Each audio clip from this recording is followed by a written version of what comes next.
এরপর আল্লাহ ওয়ানহা আনিল ফাহশা, ফুহশ বলা হয় যেটা সুস্থ বিবেক অপছন্দ করে। একটা সুস্থ বিবেক অপছন্দ করে। মা খাদিজা রাদিয়াল্লাহু তাআলা আনহার কাছে আল্লাহর নবী আলাইহিস সালাতু ওয়াস সালাম যখন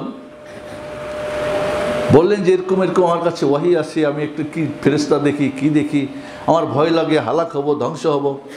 তো উনি দেখেন তখনও ইসলামের দাওয়াত আসে নাই, তো বললেন যে ঠিক আছে পরীক্ষা করি, এ কি শয়তান না ফেরেশতা।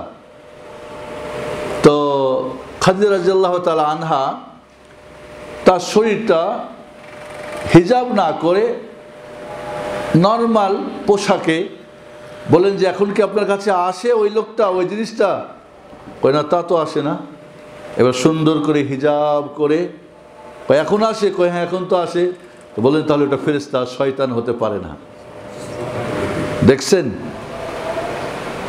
জাহিলিয়াতের নারী বুঝে শালীনতা পোশাক কাকে বলে, আর এখন মুসলিম নারীরা শালীন অশালীন বুঝি না আমরা। বেহায়াপনায় যেন করতে পারলে বড় একটা বাহাদুরি কিছু হয়ে গেল। ফুহশ বলা হয় যেটা মানুষের সুস্থ বিবেক অপছন্দ করে। বেহায়াপনা, লীলাপনা, লাইলাপ্পা করা, গান বাজনা করা, যে কাজগুলোকে মানুষের সুস্থ বিবেক অপছন্দ করে। আপনি একটা ছোট্ট বাচ্চা মা যখন তাকে পোশাক চেঞ্জ করে, মেয়ে বাচ্চারা দেখবেন 1 বছর হলে বা তার আগেই দেখবেন ও কাউরের সামনে এটাই হতে চাবে না, ও একটু গোপনে একটু এতে।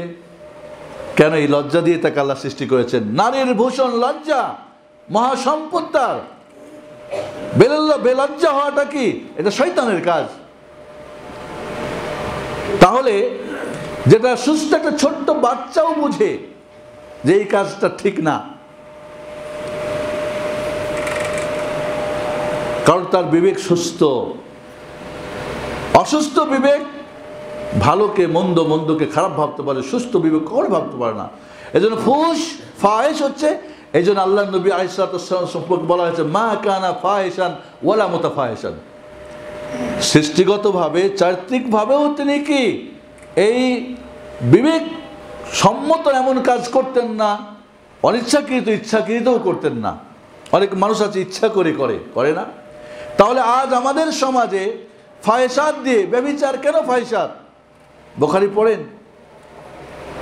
পড়েন যে এই ফাহিশ এতই বড় জঘন্য যে বানররাও রজম করতেছে এই অন্যায় করার জন্যে।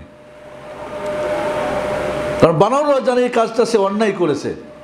বুখারী শরীফে হাদিস আছে না, বানররা ধরে একজনকে রজম করতেছে, একটা বানরকে। কেন? সে ব্যভিচার করছে।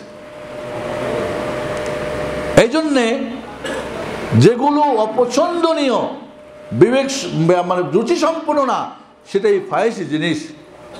নারী এবং পুরুষকে মহান রব্বুল আলামিন পোশাক দিয়েছেন, ঠিক না? মানব জাতিকে আর কাউকে পোশাক দিয়েছেন? যারা দুনিয়ায় বিচরণ করে আমরা দেখি, গরু, পশু সব কত কিছু আছে। পোশাক মানুষকে কি জন্য দিয়েছে? সুন্দর জন্য। ইয়া বানি আদম কাদ আনজালনা আলাইকুম লিবাসান লিওয়ারি সাওয়াতিকুম ওয়া রিশা লিবাসুত তাকওয়া। এটা আমরা এর আগে একটা আলোচনা করেছিলাম। তাহলে যেই জিনিসটা মানুষের রুচি সম্পন্ন না, সেটা আজ ধর্মীয় নামে অরুচি কাজ করে। পেশাবের পরে ধরে নিয়ে টানাটানি করে, হাঁটাহাঁটি করে, এটা রুচি সম্পন্ন জিনিস? বেহায়া জিনিস। তারপরে এর পক্ষে জাল মিথ্যা আর কেসা কাহিনী দিয়ে এটারে প্রমাণ করতে চাই।